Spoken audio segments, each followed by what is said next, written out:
नमस्ते। चलिए आज की क्लास में शिक्षा मंत्रालय की एक बहुत ही जरूरी रिपोर्ट को समझते हैं।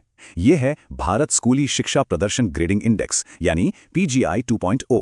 ये हमें एक बिल्कुल साफ तस्वीर देता है कि हमारे देश के अलग अलग राज्यों और केंद्र शासित प्रदेशों में स्कूल एजुकेशन की क्या स्थिति है। और विनर है चंडीगढ़। जी हाँ, इस साल का बेस्ट परफॉर्मिंग राज्य और केंद्र शासित प्रदेश है चंडीगढ़। और सबसे दिलचस्प बात जानते हैं क्या है कि ये अकेला है जिसे प्रतिष्ठा 1 यानी सबसे ऊंचा ग्रेड मिला है, किसी और को नहीं। अब स्कोर की बात करें तो चंडीगढ़ का स्कोर रहा है 719 1000 में से। ये वाकई में एक जबरदस्त स्कोर है, बहुत ही मजबूत प्रदर्शन। लेकिन देखिए, ये कहानी सिर्फ नंबर्स की नहीं है। चंडीगढ़ की असली जीत उसके बैलेंस परफॉर्मेंस में है। मतलब ऐसा नहीं कि सिर्फ एक चीज में अच्छा किया। लर्निंग आउटकम्स यानी बच्चे क्या सीख रहे हैं, स्कूल का इंफ्रास्ट्रक्चर कैसा है, और इक्विटी यानी सबको बराबर मौके मिल रहे हैं या नहीं, इन सभी जरूरी एरिया में बेहतरीन काम किया है। इससे पहले PGI, इसका फुल फॉर्म है परफॉर्मेंस ग्रेडिंग इंडेक्स। इसे आप एक तरह से सरकार का रिपोर्ट कार्ड समझ सकते हैं, जिससे ये पता चलता है कि अलग अलग राज्यों में स्कूल एजुकेशन का सिस्टम कैसा काम कर रहा है। अब आते हैं प्रतिष्ठा 1 पर। इसको आप स्कूल एजुकेशन का गोल्ड मेडल मान सकते हैं। यह सबसे ऊंचा ग्रेड है। यह सिर्फ उन्हीं को मिलता है जिनका स्कोर 701 से 760 के बीच हो। और जैसा कि हमने अभी देखा, इस साल ये गोल्ड मेडल सिर्फ और सिर्फ चंडीगढ़ को मिला है। तो अगली जो कैटेगरी है वो है प्रतिष्ठा 3। इसमें वो राज्य आते हैं जिनका स्कोर 581 से 640 के बीच है। और इस लिस्ट में चंडीगढ़ के बाद 10 और राज्य और केंद्र शासित प्रदेश हैं, जैसे कि पंजाब, दिल्ली, गुजरात, केरला और बाकी जो स्क्रीन पे दिख रहे हैं। इन्होंने भी काफी प्रभावशाली प्रदर्शन किया है। PGI 2.0 रिपोर्ट में मेघालय सबसे निचले पायदान पर है। और ये डेटा हमें क्या बताता है? ये बताता है कि वहां स्कूल एजुकेशन सिस्टम को तत्काल ध्यान देने और बड़े सुधारों की सख्त तो मेन पॉइंट्स क्या है? टॉप पर है चंडीगढ़, स्कोर 719, ग्रेड प्रतिष्ठा 1। उसके बाद अगले 10 राज्य हैं प्रतिष्ठा 3 कैटेगरी में। वैश्विक शांति सूचकांक 2025। देखिए, इस पूरे सेशन में हम एक बड़े सवाल का जवाब ढूंढेंगे कि भाई इस साल पूरी दुनिया की शांति में, उसकी स्थिरता में सबसे बड़ा बदलाव किस वजह से आया है। और हाँ, ये भी देखेंगे कि इस ग्लोबल पिक्चर में अपना देश भारत कहां पर है। तो चलें शुरू करते हैं। Institute for economics and peace जो सिडनी में है, ये एक बहुत जानी मानी संस्था है। दूसरी बात, ये इसका 19वां संस्करण है। मतलब कोई नई रिपोर्ट नहीं है, 19 सालों से लगातार आ रही है, तो इसकी विश्वसनीयता काफी ज्यादा है। और तीसरी बात, इसमें कुल 163 देश शामिल हैं, जिसमें दुनिया की लगभग 99.7% आबादी कवर हो जाती है। और ये देखिए, स्लाइड हमें सीधा सीधा जवाब दे रही है। वैश्विक संदर्भ, इस साल दुनिया में शांति औसतन 0.36% कम हुई है। ये जो लाल तीर नीचे की तरफ दिख रहा है ना, ये इसी गिरावट को दिखा रहा है। तो हमारे शुरुआती सवाल का जवाब मिल गया। इस साल का सबसे बड़ा बदलाव यही है कि दुनिया में औसतन शांति थोड़ी सी घटी है। और ये देखिए, भारत का स्थान है 115वां, GPI स्कोर है 2.229 और सबसे जरूरी बात, प्लस 0.58% का सुधार। ये जो हरा तीर ऊपर जा रहा है ना, ये इसी अच्छी खबर का साइन है। मतलब पूरी दुनिया के ट्रेंड से एकदम उल्टा। और ये सुधार सिर्फ एक साल की बात नहीं है, पता है? ये स्लाइड देखो, ये एक पूरी कहानी बता रही है। चलो इन सीढ़ियों को साथ में देखते हैं। 2019 में रैंक थी 141, फिर 2020 में 139, फिर 2023 में देखो 126, पिछले साल 2024 में 116 और अब 2025 में हम 115 पर हैं। तो आप देख सकते हैं ये लगातार एक सुधार का पैटर्न है। अब इस 115वीं रैंक को थोड़ा और अच्छे से समझने के लिए चलो इसकी वैश्विक तुलना करते हैं। यहां हम देख सकते हैं कि भारत की रैंक यूके से तो काफी पीछे है, वो 30वें नंबर पर है, लेकिन USA से बेहतर है जो 128वें स्थान पर है। तो इससे हमें एक आइडिया लग जाता है कि हम दुनिया में कहां खड़े हैं। इसका जवाब इस स्लाइड में है। देखो, ये पूरा इंडेक्स 3 मेन पिलर्स या कह लो कि 3 बड़ी बातों पर टिका है। पहला है सुरक्षा और संरक्षा, मतलब समाज में लोग कितना सेफ महसूस करते हैं। दूसरा है घरेलू और अंतर्राष्ट्रीय संघर्ष, मतलब देश के अंदर और दूसरे देशों के साथ कितने लड़ाई झगड़े चल रहे हैं। और तीसरा है सैन्यीकरण, यानी कि देश अपनी सेना पर कितना खर्च कर रहा है।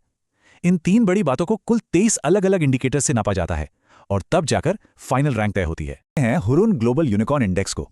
यह है क्या? असल में इसके जरिए हम देखेंगे कि दुनिया भर का जो स्टार्टअप इकोसिस्टम है वो कैसा दिखता है, कौन आगे है, कौन पीछे है। तो चलिए शुरू करते हैं। तो ये यूनिकॉर्न क्या है? देखिए, बहुत सिंपल सी डेफिनेशन है इसकी। कोई भी प्राइवेट स्टार्टअप जिसकी वैल्यूएशन, मतलब उसकी जो कीमत है, वो $1 बिलियन से ज्यादा हो, उसे यूनिकॉर्न कहते हैं। ये टर्म 2013 में एलिन ली ने कॉइन किया था। तो 2 चीजें बिल्कुल याद रखनी है। एक, कंपनी प्राइवेट होनी चाहिए, मतलब स्टॉक मार्केट में लिस्टेड नहीं होनी चाहिए। और 2, उसकी वैल्यूएशन $1 बिलियन से ज्यादा होनी चाहिए। बस इतना ही है। और ये भी बड़ा इंटरेस्टिंग है कि ये यूनिकॉर्न्स अब कुछ गिने चुने देशों में नहीं है। ये दुनिया के 52 देशों और 307 शहरों में फैल चुके हैं। और ये 2019 के बाद से एक बहुत बहुत बड़ा जंप है। मतलब अब स्टार्टअप्स का मतलब सिर्फ सिलिकॉन वैली नहीं रहा, ये कल्चर अब ग्लोबली फैल चुका है। यहाँ स्क्रीन पे देखिए, पिक्चर एकदम क्लियर है। नंबर 1 पर है USA 758 यूनिकॉर्न्स के साथ। मतलब एक बहुत बड़ी लीड है। नंबर 2 पर आता है चाइना 343 यूनिकॉर्न्स के साथ और नंबर 3 पर हमारा देश भारत 64 यूनिकॉर्न्स के साथ। अब यूएसए को ग्लोबल लीडर क्यों कहा जाता है वो इन नंबर्स से साफ हो जाता है। जरा सोचिए, दुनिया के टोटल यूनिकॉर्न्स में से लगभग 50% मतलब आधे अकेले यूएसए में है। पिछले साल ही 55 नए यूनिकॉर्न्स जुड़े। और तो और दुनिया की जो टॉप 10 सबसे वैल्यूएबल कंपनियां हैं उनमें से 6 यहीं पर हैं। अच्छा, अब दूसरे नंबर पर देखें तो चीन भी काफी मजबूती से खड़ा है। टोटल 343 यूनिकॉर्न्स हैं यहाँ, और जो मेन हब्स हैं वो हैं बीजिंग, शंघाई और शेंजेन। जो टिकटॉक की पेरेंट कंपनी है बाइट डांस, वो भी यहीं की है। चलिए अब जरा यूरोप की तरफ देखते हैं तो चौथे नंबर पर है यूके 61 यूनिकॉर्न्स के साथ, और इनका मेन हब है लंदन। और ठीक उसके बाद 5वें नंबर पर है जर्मनी, जहां 36 यूनिकॉर्न्स हैं और इनका जो सेंटर है वो है बर्लिन। अच्छा, ये जो फैक्ट है ये बहुत इंपॉर्टेंट है, खासकर एग्जाम्स के लिए। तो इंडिया की रैंक क्या है? इंडिया ग्लोबली तीसरे नंबर पर है 64 यूनिकॉर्न्स के साथ। ये नंबर और ये रैंक दोनों याद रखने वाली चीजें हैं।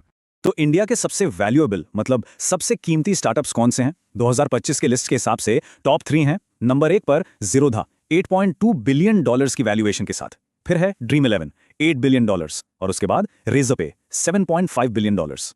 अब सवाल यह है कि इंडिया में ये यूनिकॉर्न्स हैं कहां? तो देखिए, इस लिस्ट में सबसे आगे गुरुग्राम है, जहां 27 यूनिकॉर्न्स हैं। दूसरे नंबर पर मुंबई आता है 22 यूनिकॉर्न्स के साथ, और फिर है बेंगलुरु 7 यूनिकॉर्न्स के साथ। तो दुनिया की यूनिकॉर्न कैपिटल कौन है? वो है सैन फ्रांसिस्को 199 यूनिकॉर्न्स के साथ। ये शहर टॉप पर है। इसके ठीक पीछे है न्यूयॉर्क 142 यूनिकॉर्न्स के साथ। और जाहिर है इस लिस्ट में अमेरिका और चीन के और भी कई शहर शामिल हैं। चलिए इस चीट शीट से 4 सबसे जरूरी पॉइंट्स को जल्दी से रिवाइज कर लेते हैं। टॉप देश कौन सा है? यूएसए 758 यूनिकॉर्न्स के साथ। दुनिया का टॉप शहर सैन फ्रांसिस्को 199 के साथ। इंडिया की रैंक क्या है? तीसरी 64 यूनिकॉर्न्स। और इंडिया का टॉप शहर कौन सा है? गुरुग्राम 27 यूनिकॉर्न्स के साथ। बस ये 4 पॉइंट्स तो बिल्कुल याद रखने हैं एसडीजी सूचकांक 2025 में भारत के प्रदर्शन को लेकर। ये एक बहुत बड़ी बात है क्योंकि ऐसा पहली बार हुआ है कि भारत दुनिया के टॉप 100 देशों की लिस्ट में शामिल हो गया है।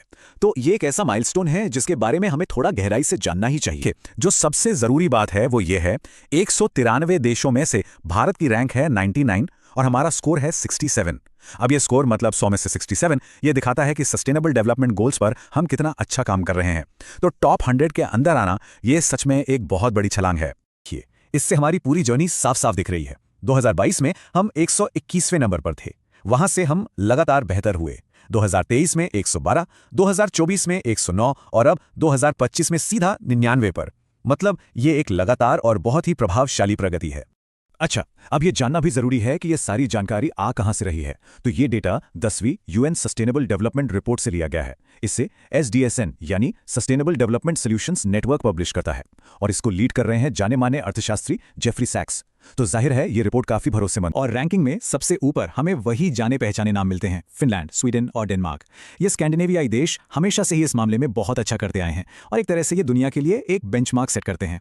और अगर हम लिस्ट में सबसे नीचे देखें तो सोमालिया, चाड, सेंट्रल अफ्रीकन रिपब्लिक और साउथ सुडान जैसे देश हैं। इससे हमें यह भी पता चलता है कि दुनिया में डेवलपमेंट को लेकर कितनी ज्यादा असमानताएं हैं।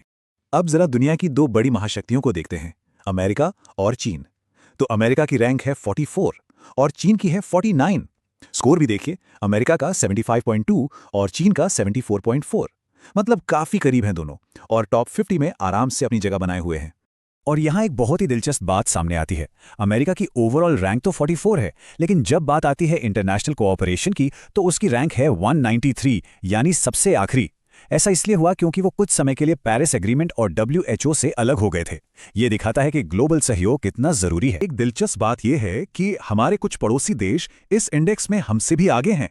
देखिए, मालदीव की रैंक 53 है, जो काफी अच्छी है। उसके बाद भूटान 74 पर, नेपाल 85 पर और श्रीलंका 93 पर है। इससे पता चलता है कि हमारे क्षेत्र में भी काफी विविधता है। दूसरी तरफ बांग्लादेश और पाकिस्तान हमसे पीछे हैं। बांग्लादेश की रैंक 114 है और पाकिस्तान की 140। तो ये सब मिलाकर दक्षिण एशिया की एक मिलीजुली और काफी जटिल तस्वीर सामने आती है।